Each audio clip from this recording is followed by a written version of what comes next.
Šiandien realiu laiku atsakysiu į viską, kas buvo prikomentuota po mano praeitos savaitės video. Ir komentarai, permečiau akim, buvo ir gerų, buvo ir tokių įdomesnių. Tad jeigu tau yra įdomu ir laukiai savo atsakymą, tad žiūrėk šitą video iki galo, o jeigu esi naujokas ir galvoji apie ką čia, tai čia yra apie finansus, mokesčius, investavimą ir taip toliau. Ir tai nėra standartinis kanalas, kuriame niekas nieko nesidalina. Aš pats esu praktikas, pats buvęs finansų konsultantas, padėjau paprastiems žmonėms investuoti daugiau negu 10 milijonų eurų. Pats sukūriau per 40 mėnesių portfelį, kuris uždirbo daugiau negu 47 tūkstančius vien tik tai dividendais pelno. Kūriau nuo nulio, dabar tai yra 140 beveik tūkstančių portfelis. Tad jeigu įdomu, gali pasižvalgyti po tą portfelį ir jį prenumeruoti ir matyti kiekvieną mielą mano pirkimą, pardavimą, kiekvieną operaciją, kurią aš atlieku tame portfelį ir žinoma gauti žinutes. Ir jeigu yra noro tiesiog pasidomėti to, ką aš padariau, jeigu tau tinka, galbūt ir tu norėsi savo į portfelį ir taip kartu turtėsim. Šiai dienai šitą portfelį prenumeruoja daugiau negu 4400 žmonių ir tai yra, mano galva, labiausiai prenumeruojamas viešas investicinis portfelis Lietuvoje. Gerai, tai važiuojam dabar prie pagrindinės video idėjos, tai yra, ką jūs ten prikomentavot. Ir matau, kad su 100 000 kapitalu ir būnant 55 metų gali pasidaryti savo statistinį lietuvišką pensiją su žymiai mažiau darbo įdėjimo, palyginus su lietuvių populiariausiu NT, kur nuoma geriausiu atveju generuotų kokius 4-5%, o darbo sąnaudų būtų žymiai daugiau. Na tai žiūrėkit, nežinau, kai aš rinkoj matau savo IRR 23% metinių, kai aš matau pasyvios pajamos 17,6% po mokesčių, kai aš matau savo neviešą, bet augimo portfelį, kuris atrodo štai taip per paskutinius metus, tai yra total return, yra 127%, tai man atrodo, kad tai yra, tiesiog, NT, aš nežinau, kas turėtų nutikti dabar, kad jūs mane priverstumėt pirkti investicinį nekilnojamą turtą, kai aš žinau, ką aš galiu padaryti rinkoje su savo žiniomis. Tai lygiai taip pat, jeigu tu turi ypatingai geras žinias nekilnojamam turte, aš abejoju, kad tu kada nors gyvenime apskritai prieisi prie akcijų rinkos, nes tai, ką aš tau ką tik parodžiau, tau atrodys kaip skemas arba kaip, nerealūs dalykai. Kaip galima, NT dvigubai per metus nepabrangs, 127%, ne? Per vienerius metus, kai S&P 500 per vienerius metus apie 18% padarė. Tai, mano galva, tai yra neįtikėtinas rezultatas ir aš kaip pats jį pasižiūriu, tai man taip šiek tiek įdomiau pasidaro, gal ką aš čia padariau tokio, bet bendrai paėmus tai yra, sakau, tokių dalykų su NT, neprasuksi, kiek aš žinau su savo žiniomis. Galbūt kažkas žino geriau ir nebūtinai tai bus 4-5%. Per Fin24 turi tapti pro investuotojų, kad leistų pirkti. Kas čia per nesąmonę? Wow, kokia naujiena! Wow, nuo praeitų metų, nuo 24 metų gruodžio šneku apie tai, kad reikia tapti profesionaliu investuotoju, tam, kad galėtum nusipirkti tą patį BIT ETF. Arba tu gali jį nusipirkti per opcionus, bet tam tau reikia mokėti ir išnaudoti visas platformos galimybės. Ir tai yra pigiausia opcioninė prekyba Europoje šiai dienai, apie 55 centai už kontraktą, tiesiog tai pigiau nerasit. Šiai dienai, jeigu rasit, tai pasidalinkit. O tai kaip tą padaryti, tai yra atskiras sukurtas video, kaip teisingai naudotis Freedom 24 ir video yra štai čia, tad tu gali nusipirkti, būdamas neprofesionalus investuotojas per opcioną šitą daiktą. Good. Labas, ką manai, jeigu vietoj Money Market ETF, ne Money, ne Many Market ETF, o Money, ne nuo žodžio daug, o nuo žodžio pinigai, įdėti į JEPI. Nerijau, blemački. Žinau, bet aš užaugau rusakalbių šeimoje. Bet, su rašyba suprantu, kad nededu aš ten tų kartais taškelių ir rašau tiesiog dėl to, kad su iPhone'u patogiau atrašyti be lietuviškų žymėjimų. Bet come on. JEPI tokį stabilesnį ETF, kuris dar moka distribucijas, tarkim, 5% JEPI, 5% cash, kad greitai reaguoti, kol ateis pinigai, iš JEPI pardavus ir užpirkti dipą, jei vietoj kokį stabilesnį. Gerai, tai tarkim, įvyksta 2008 metų scenarijus krešas, ir S&P 500 važiuoja 40% žemyn. Kartu su juo važiuoja 40% žemyn ir tas pats tavo JEPI ETF-as. Ir net 50% cashų tau nepadės dėl vienos labai paprastos priežasties. Tarsi, portfelis sėdės minus 20%, Tai kai tuo tarpu Money Market ETF-as, jisai tiesiog, taip sakant, sėdės ant nulio, jisai ypatingai mažai volatilus, Tai reikia suprasti riziką prieš darant šitokius dalykus. Tai turėkit minty, kad jeigu jūs nematot rizikos, tame, vadinasi, ten ir slypi tą didžiausią riziką ir panašu, kad tu ir nematai tos rizikos tokioje vietoje. Gerai, važiuojam čia, ačiū Arnai. Turbūt dar geresnis rezultatas būtų, jeigu pavyktų aukščiausiame taške parduoti. Ir vėlgi, aš esu pakomentavęs, kad mes galime aukščiausiame taške bandyti pardavinėti, bet mes niekada nežinom, kada yra tas geriausias aukščiausias taškas. Ir tokioje situacijoje tai yra, tiesiog, jeigu aš galiu maksimizuoti savo šansus, žinant, kada yra dugnas, tai aš praktiškai niekada neatspėsiu rinkos aukštumos, aukščiausio taško. Tai vienintelis būdas, ką aš galiu padaryti tuo met, kai aš perku prie dugnų su savo to požiūriu, kad man kažkiek pelno norisi pasidaryti, tai aš ir užsistatau, kad tarkime, aš nusipirkau už 1000 eurų, kaip pavyzdys poziciją, mane tenkina per ateinančius pusę metų 30-40% pelnas atšokimo atveju ir jeigu mes važiuojame toliau, aš dar pirksiu tol, kol visą tai įsigyvendins į V formą, ne? Galbūt tai bus metai, galbūt tai bus 2 metai netgi, bet, statistiškai tokių ilgų laikotarpių atsistatymo nelabai buvo. Tai jeigu mes kalbam apie tokį rimtesnį dipą ir apie VIX virš 40 ir apie tai, kad aš galiu pabandyti pataiminti rinką ir statistiškai tai būtų geriausias laikotarpis taiminti rinką, tai yra pirkti žemiausiame taške arba arti žemiausio taško, tai aš parduoti turiu tik tai tuo met, kai aš jaučiu, kad pasiekiau tą savo ribą, nes aukščiausiam taške išeiti, net Warrenas Buffettas iš Apple neišėjo aukščiausiame taške, Warrenas Buffettas neišėjo iš BYD aukščiausiame taške. Tai yra geriausias visų laikų investuotojas. Neišeina jis aukščiausiame taške, nes tai yra praktiškai neįmanoma. Tiesiog išeidinėjai dalimis, galbūt, ne? Tai, būtų dar geresnis variantas, bet jis nėra įmanomas. Patiko tas kačinkt, man irgi patinka. Pro shares tik kukų bito biržą negaliu prekiauti, nes atseit turi būti pro, kas per... Žiūrėk, aš matau tavo komentarus labai gražius, tai jeigu nuskrolinės dar rasiu kažką panašaus, vapšė nafik užblokuosiu, ta prasme šitam kanale ir galėsi su šitais savo komentarais ir su tokiu labai gražiu nickneimu sėdėti ir su šito organu krapštyti štai šitą dalyką. Tai davai tu apsiramink biškutį ir arba tu, žinai, tvarkaisi, taip sakant, arba tiesiog eini ir nebeįdomus tavo tie komentarai čia, blevizgos. Taip, gyveni ir mokaisi, bet jeigu ne Aleksandras, tai gyventum ir kirpytum. Ačiū, nesitikėjau. Video turėtų vadintis Aleksandras atrado būdą uždirbti per rinkos kritimą. Fondų valdytojai to nekenčia. Ačiū, Aleksandrai. Prašom, žinai, fondų valdytojai ir šiaip manęs nekenčia, tai, žinai, taip sakant, kai atimi jų klientus per edukaciją ir jų klientas supranta, kad, ta prasme, tai yra visiškas absurdas tiek mokėti už turto valdymus visus, už tai, kad tau, su tavim pakalbės ir skaniai kavytės atsigers. Tai, žinai, mano galva skaniai kavytės atsigert gali mokėdamas vietoj ten 2% ar ten 1% turto valdymo mokesčių ir 20% success fee gali mokėti 0,03 arba 0,15% ir tau patikėk per gyvenimą, ta prasme, geras 10 000 kavyčių gausis iš to sutaupimo. Liuks, taip, prašom. Dėl kamštelio pavyzdžio, tai čia yra durniukų bairis. Be europiečio SML joks AI nebūtų pajudėjęs. Jokia Nvidia neštampuotų savo čipų, baikit vieną kartą šitą pigią klišę visur kišti. ASML aš turiu pas save portfelyje ir tai yra kompanija, kuri taip, tai yra monopolis. Bet jeigu jų nebūtų, tai būtų kažkokių kitų kompanijų, kurios galėtų tą padaryti. Tai žinai, tokia vieta tuščia dažniausiai nebūna. Tai bet, ta prasme, CERN, kuriame daromas proveržis branduolinėje sintezėje ir kitose mokslo srityse, kurios darys įtaką ir ateities verslam, bet čia tie europiečiai tik kamštelį pritvirtinimą išrado. Žinai, kiek žmonių tiek nuomonių, ta prasme, radai 2 įmonės, iš viso krūvos radai, ta prasme, 2 adatėlės, šieno kūpėto ir viskas, bet nemanau, tarsi tas galioja visur, ne, tai tu gali bet kurią kompaniją paimti ir atrasti ten, sakykim, Kinijoje kokią nors įdomesnę, ne, gali atrasti, kuri tikrai gerai ten varo. Why not? Bet ar tai reiškia, kad reikia visą Kinijos rinką vertinti pagal vieną kompaniją? Ne, lygiai taip pat ir Europos negalim vertinti pagal 1 ar 2 kompanijas. Na, žodžiu, čia kaip ir su auksu. Tave išgirdau, bet nuomonės apie kamštelius nepakeisiu. Paskaičiavus su kurvo Nasdaq 2x leverage LQQ gaunasi 100 tūkstančiai nuo 2012, kas mėnesį 100 eurų viso kaip tavo pavyzdį, 15 300 su QQ3, atiko QQ bektes doleriais gaunasi 235, tai nežinau kaip ten gavosi PM5, beros radau sprendimą, ogi skaičiuota ne QQ3 paprastą indeksą be leverage, pavyzdžiui, NAV, per kurio gavosi PM8 su tais pačiais. Tad geresnė strategija yra DCA. Nežinau, kaip tu skaičiuoji, bet man atrodo, kad aš teisingai paskaičiavau.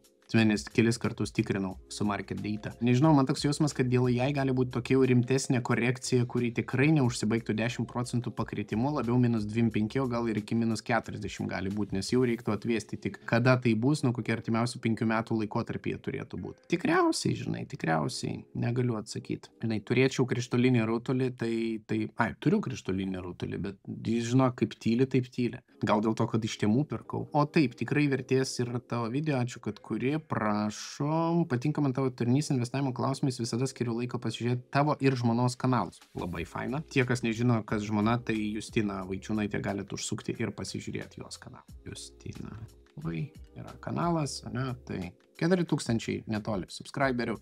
Tai jo, paskutiniai video apie tai, kaip investuoti, tai irgi buvo labai geri. Jeigu žiūrėsim į videos, tai jos paskutiniai ten pirkimai, tai tikrai, šis labai geras buvo, kad mano 23 000 investicija labai, taip sakant, surezonavo. Tai man atrodo, kad tikrai smagiai.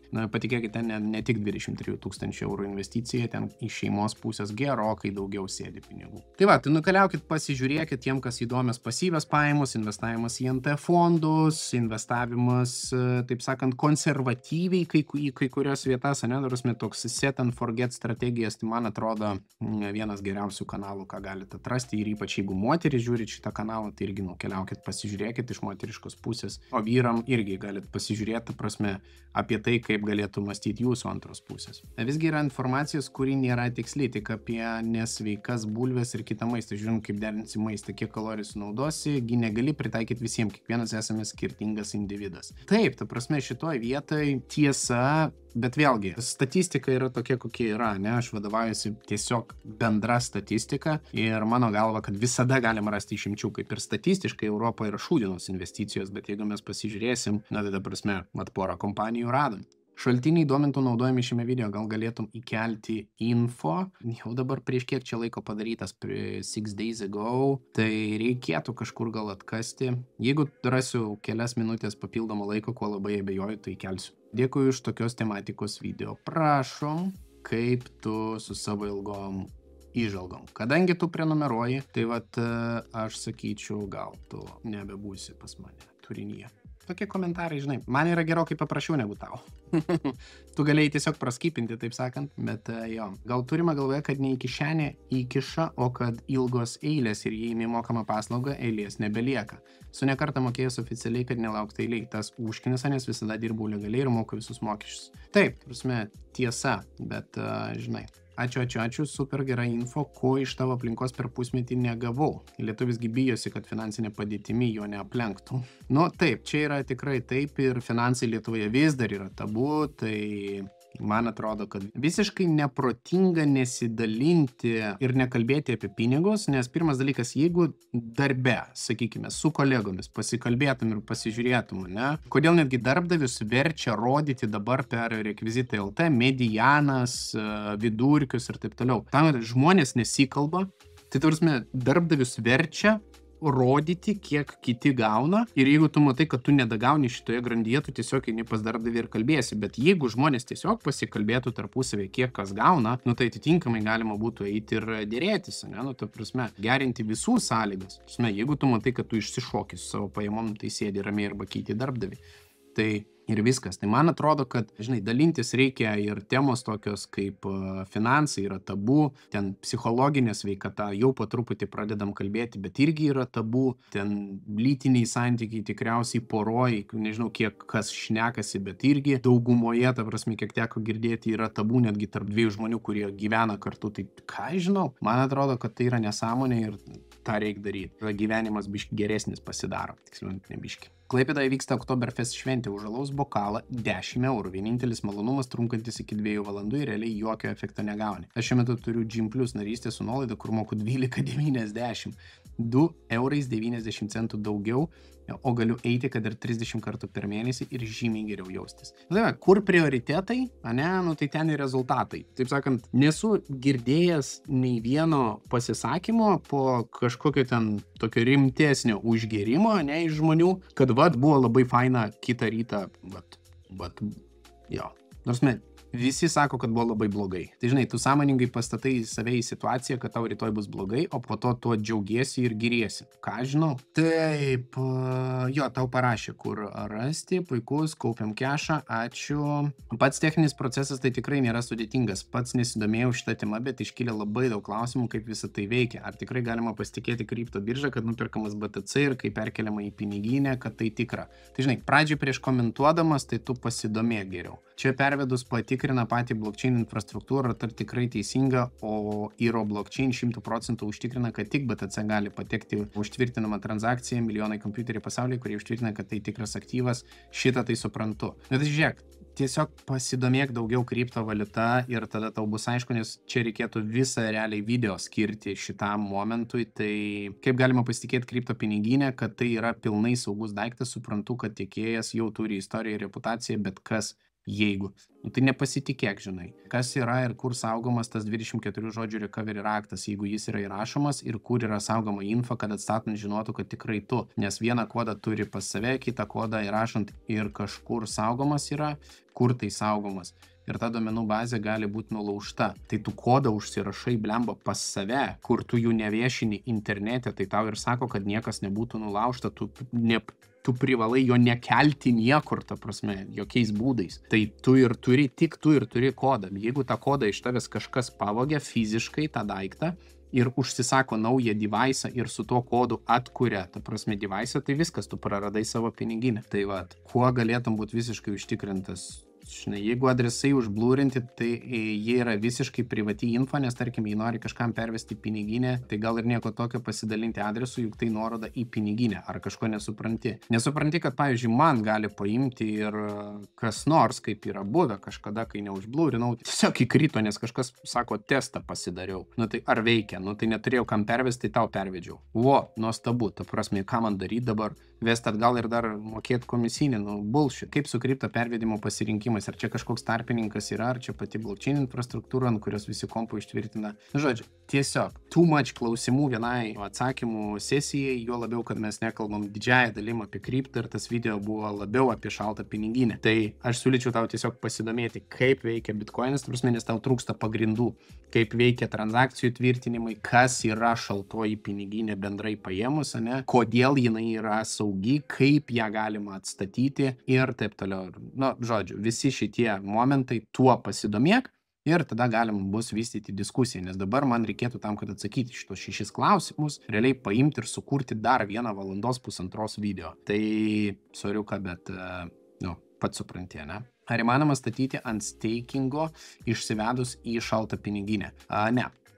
Nebent, tarkime, tas pats Ledgeris turi on-chain staking, bet tada tu bet kokiu atveju iš jo deleguoji savo, reiškia, aktyvą į kažkokį poolą, kuris yra on-chain. Ta prasme, tu neišimi jį iš grandinės. Tai jo. Aš neturiu bito dar. Pritariu, bito cikliškas. Esu sakęs, kad pirkti geriausia apie $16, o parduoti apie $25. Ir jis taip juda kiekvienais metais per savo trumpą istoriją. Kas svarbu yra stebėti, sekti, ką norime patiems ir analizuoti, kada geriausia pirkti, parduoti. Taip. Teisingai, viskas fainai, išsamei, aiškiai. Prašom, puikus video, ką mas tai daryti su high yield investicijom po bito, kur manai investuoti norint didesnių dividendų. Negaliu atsakyti, nuoširdžiai. Dairausi visur, bet panašu, kad tiesiog pas mane bus etapas, kai aš neturėsiu high yield dalies.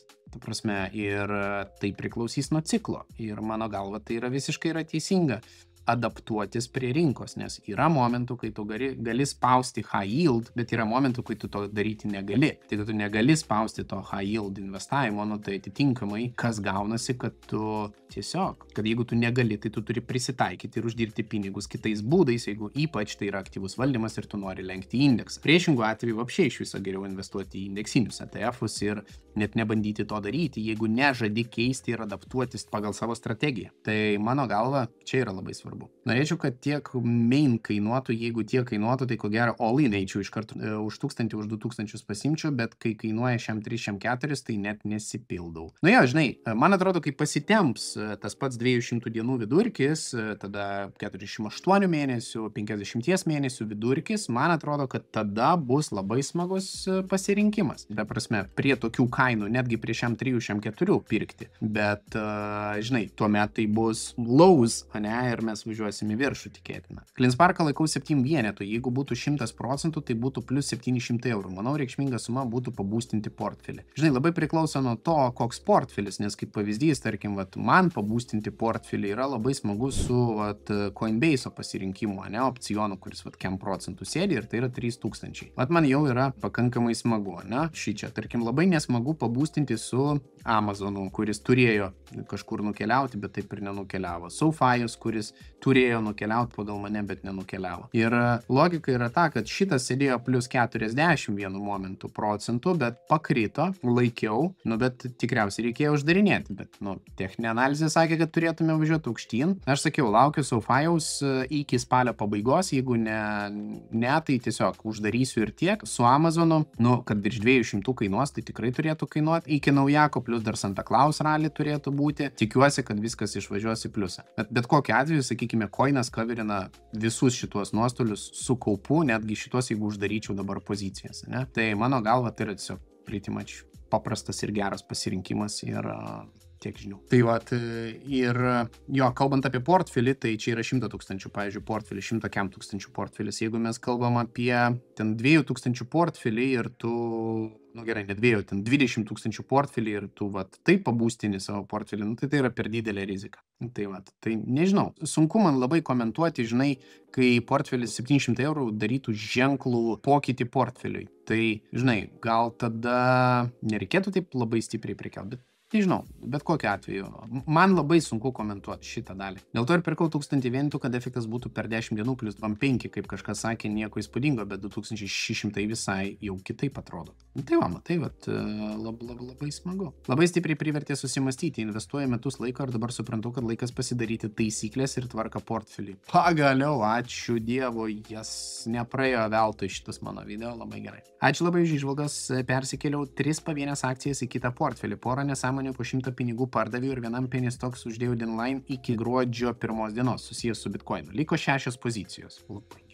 Nekeisk savo portfelį, labai konservatyvų, jei norim konservatyvesnį variantą, galim sekti Justiną ar Emilį. Tave ir sekam, nes patinka tavo stilius. Kiekvienas pats prisima savo atsakomybę ir jei kas nudegs, tai turi būti kvailokas, kad kaltinti tave, kai nuolat perspėjimai. O pradėjus investuoti padaryti klaidas iki 20-30 tūkstančių, tai vėliau nedarysi. Milda, labai ačiū už tokias įžvalgas, man labai faina skaityti. Žinai, tik tai, vėlgi, pas mane viduj, aš netgi aptarinėjau šitą su savo, sakykime, aplinką ir galvoju, gerai, aš dabar padarau tam tikrą mūvą ir paimsiu, užklausinsiu bito poziciją, kaip pavyzdys, ne? Tai dabar visi, kas pamatys, kad aš užklausinau, tai prasidės daug labai klausimų, kodėl, kas, kaip, ne? Nepaisant to, kad aš kalbu apie tai tikriausiai jau dabar 3-4 mėnesį, kad tikėtina, kai Bitcoinas pasieks 150, aš bito išparduosiu. Į ką aš jį pakeisiu, aš nežinau. Ta prasme, tiesiog nežinau, bet bus matyti. Ir tokie mano veiksmai gali paskatinti tuos žmonės, kurie nesupranta, kaip veikia. Prasme sakyti, tai gerai, aš irgi parduosiu, bet jie toliau nežino irgi, ką daryti. Ir kiekvienas, mano galva, turi pasidaryti strategiją. Šitam pritariu, bet vėlgi efektas, kurį palieku ilgam laikui kartu su žmogum, ta emocija, tai emocija, jeigu jis uždirbo valio, jeigu jis neuždirbo, ta emocija yra ypatingai prasta ir nesvarbu, kad jis pats, taip sakant, sufeilino. Taigi, jeigu žmogus nesupranta tai, kas šnekama, jisai kvailų laiko tikrai ne save šitoje vietoje. Tai, žinai, čia taip jau yra, po to sakys, kad skeminu, taip sakant, bet gerai, kad yra visa istorija. Dėl to ir dalinuosi to portfeliu viešai, tam, kad turėti tą istoriją ir sakyti, žiūrėkit, aš ne šiaip savo jum kalbėjau, ne, aš paėmiau, padariau, Tai, jo, logika tokia. Good. Prašom, puikus video. Prašom. Labai naudingas video. Džiugina ir tai, kad tau rūpi bendruomenės asmeniniai portfeliai ir kaip jie sudėlioti. O ten balaganas. Exactly. Labai gerai, kad susitvarkysim. Gerai, žinai, tiesiog padariau tokį video, nes manau, kad jis buvo ypatingai naudingas, ypač tiem žmonėm, kurie dar yra mąstymo procese ir jiem tikriausiai paskatins į tą teisingesnę pusę. Nesakau, kad jie padarys iš karto viską ir teisingai, nes taip tiesiog, labai retai kada tai būna. Bet kuo teisingiau, tuo geriau. Kuo mažiau nuostolių long run, tuo geriau. Nes kiekvienas euras, investavimo pradžioje, kuris yra neprarastas, o investuotas tinkamai, nu, tai jis tampa tikrai ne vienu 10 eurų ilgojo laikotarpiu. Tai žinai, geras video, bet jį dabar turi pavienio akcijų po 100 eurų. Tai jas išsiparduoti tavo nuomonė ir sudėti daugumą į esamą saugimui ir dyvam, nes kaip pats sakei, parduosi 10 akcijų, mokesčiai 20 ar palikti kelias, kuriom labiau tiki, o kitką išmest lauk. Žinai, palieku tai spręsti tau asmeniškai. Nes iš manęs čia šitoje vietoje patarės, nu, va, tarkim, ką iš tokio komentaro aš galiu pasakyti. Žinai, jeigu aš jau peržvelginėjau tavo portfelį, tai tada tikriausiai, žinai, tu žinai, ką daryti. Jeigu nežinai, ką daryti, nu, tai tada atsiųsk portfelį raustam ir sužinosi savo nuomonę. Pretty much paprasta tikriausiai, ne? Kaip ir visada liuksai super informatyviai, prašom. Beje, tie, kas nori portfelių raustam, tai užeikite į Financial Lithuanians kanalą, ten yra portfelių raustai ir ten yra speciali anketa, tam, kad detaliai galėtume įvertinti jūsų portfelį, duoti įžvalgas, atgalinį ryšį ir pasižiūrėti, ką galima padaryti geriau, o galbūt jau ir viską darot gerai, nes tokių portfelių irgi buvo. Taip, dėkui už video, prašom. Kuris AI generuoja šias naujienas? Perplexity? Ne, Perplexity generuoja. Ne per vieną AI skreipinu naujienas ir po to ne per vieną AI praleidžiu dar papildomai patikrai, tai žinai. Čia visa esmė ir paaiškinimai ant lėkštutės, labai gerai. Kaip jie būtų, žmonės mokosi iš savo klaidų, o dėl bito, tai čia pas visus yra greito praturtėjimo noras. Moka 3-4 daugiau negu GPQ, todėl visi ir perka. Aš irgi. Lieka klausimas, ką po to perka iš tų gautų distribucijų. Ačiū už gerą video. Prašom, Sauliau. Irgi. Žinai, nu bet logika ir yra tokia parodyti, kaip veikia. Ir kai žmogus supranta, kaip veikia, įsikikinina godumas. O aš ne vieną kartą esu kalbėjęs apie tai, kad emocijos investavime yra gerokai svarbesnis negu tavo, taip sakant, techninis įgyvendinimas netgi, negu tavo strategija, nes tu gali dėl emocijos pamesti strategiją ir tada bus liūdesiuks. Tai va, tai man atrodo, kad tai yra, žinai, kad kiekvienas turi išsigryninti savo strategiją ir jeigu strategijoje tinka bito ETF-as, valio, ta prasme, bet kas yra per strategiją. Taip, ačiū, prašom, labai puikiai apimtos dažniausiai klaidos. Ačiū, nedėkingas. Ačiū už video. Reikės pasvarstyti, ar iki apžvalgos pakeisti ar ne. Why? Aš savo 2 portfelius abu išsiunčiau laikau kaip 3. Vienas formuotas yra augimo ir jis turėtų būti nejudinamas ilgai, tik papildomas. Ir kitas, kuris tarsi turi 2-in-1, yra svertinis augimas plus pasyvios pajamos. Taip, juos reikėtų atskirti į 2 atskirus, tiesiog man taip patogiau juos stebėti. All good tada. Nieko nekeis. Kol kas, kai jie nėra dideli ir nei viena pozicija nėra iššokusi labai laikui bėgant ir tikiuosi pozicijom augant, juos bus privaloma atskirti, kad būtų galima išlaikyti proporcijas. Tu turi strategiją, prasme viskas gerai, bet pagal mano prognozes tas pertvarkymo taškas turėtų būti tik 27.05.06. Tu net mėnesį, žinai, reikės dar pasidėlioti mintis galvoje, video patiko. Ačiū labai, va čia yra konstruktyvus feedbackas ir man atrodo, kad jeigu kiekvienas parašytų, ką išsineša iš to video, mano, iš kiekvieno praktiškai video tokio, ką išsineša, tai man atrodo, kad labai daug išsineštumėt bendrai iš pačio kanalo.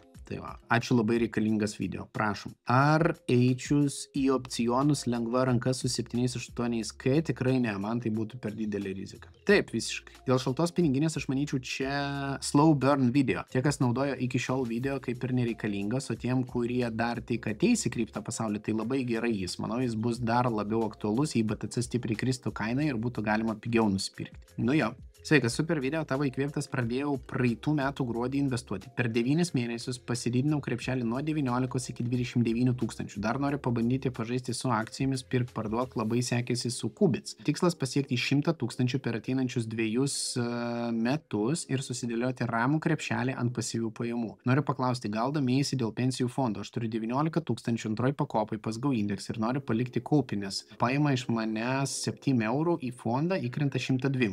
Man kyla klausimų dėl Go Index, dėl ilgalaikio patikimo, nes pagal ataskaitas jie dar dirba į minusą, ar geriau pereiti pas kitus. Tai dabar žiūrėk, labai geras dalykas, labai sveikinu su tavo portfeliu ir su pasiekimu, žinai, padidinti krepšelį per 10K. Kas liečia Go Indexą ir apskritai bet kurią pensijų bendrovę, jų sąskaitos yra segreguotos. Ką reiškia, kad jos yra atskirtos nuo, ta prasme, bendrovės lėšos, tai yra Go Indexo kaip kompanijos, kaip valdytoja, yra ir finansai yra atskirti nuo šito tavo ir, apskritai mūsų visų valdomo turto.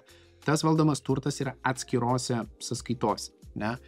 Tai ką daro Go indeksas, jisai turi prieigą prie tų sąskaitų valdymo. Tai yra tas pats, kas aš pavyzdžiui duočiau tau valdyti savo Freedomo sąskaitą. Ar sąskaita yra atskirta? Taip, kas valdytojas tu. Tai yra taip paprasta. Dabar sakyti, kad jie nuostolingai dirba, nu tai pagalvokim, jie turi mažiausius turto valdymo mokesčius rinkoje, jeigu kalbam apie šitą bendrovę. Ir man atrodo, kad ateiti su pigiausia prekė ir paslauga, kurią tu gali tik tai pasiūlyti klientui ir tada bandyti uždirbti pirmais 2-3 metais pelną jau, nu tai yra nelabai įmanoma. Tai ta prasme, logika yra kaip ir investavime. Jie dirba lygiai taip pat kaip su Amazonu. Amazonas pirmus kelis metus buvo nuostolingas, absoliučiai. Dabar va, pažiūrėkime, ką išaugo. Tai jeigu mes kalbam apie Go indeksą, aš manau, kad lygiai tas pats. Bendrovė pati iš savęs kaip bendrovė, jinai nebus pelninga ten kokius 3-5, galbūt 7 metus. Bet po to, ta prasme, jinai, kai jau pasidarys didesni portfeliai valdyme, kai tas pinigų srautas iš valdymo irgi pradės atkeliauti, na tai atitinkamai tuomet ir pataps pelninga bendrovė ir viskas bus gerai. Tai va, o net jeigu jie bankrutuotų, tai tiesiog tavo sąskaitos valdymas pereitų kitai bendroviai ir viskas. Kodėl Freedomas nerodo bendro pelningumą? Nes jei parduodi akciją su pelnu, tau rodo tik neparduotų akcijų pelningumą. Exactly, todėl aš ir naudoju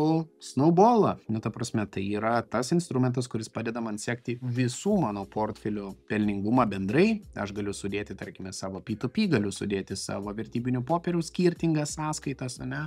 Ir tada matyti bendrą portfelio, tarkime, viso investicinio portfelio pelningumą. Galiu matyti tik tai, tarkime, dividendinių portfelių pelningumą. Galiu matyti augimo portfelių pelningumą. Tai nuoroda į Snowball yra apačioj. Vėlgi, pro variantas iki 10 portfelių galima sukelti ir apjungti. Tai man atrodo labai smagu.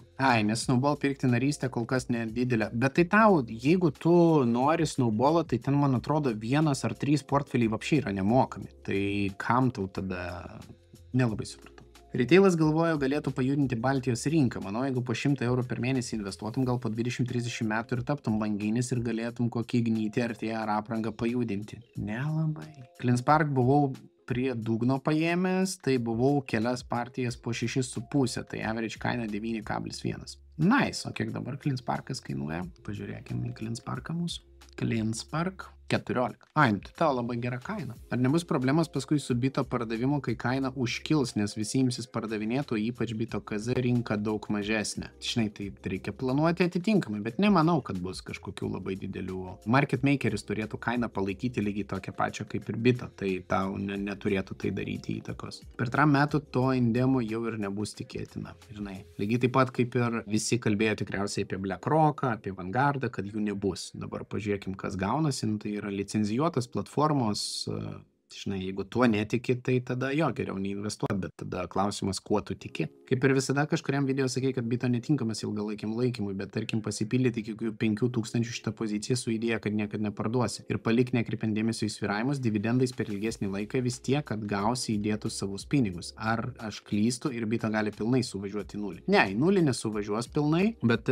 ilgainiui aš sakyčiau tiesiog, jo, jeigu pasidarai 100%, nu tai laikyti jį kaip melžiamą karvę yra labai smagu. Labas, ačiū už video, prašom. Planuoju naują strategiją, 5% laikyti kokių 3-5% grinai sąskaitoj. Kai rinka krenta žemyn, pirkti stipriai, bet kartu stabiliai papildyti poziciją kas mėnesį. Ar prie šios strategijos dar būtų verta pridėti kokią kitą? Jeigu jau tu pradedi su tokiais dalykais, tai tada ne. Laikyk atskirai tokį netgi portfelį ir viskas. Tai čia įžvalga būtų tokia. Jeigu žadi iš tikrųjų įgyvendinti ilgą laiką, tai sveikintina, nes tikėtina turėsi labai gerą grąžą longrane. Tikriausiai aiškiau paaiškinti neįmanoma, net aš supratau.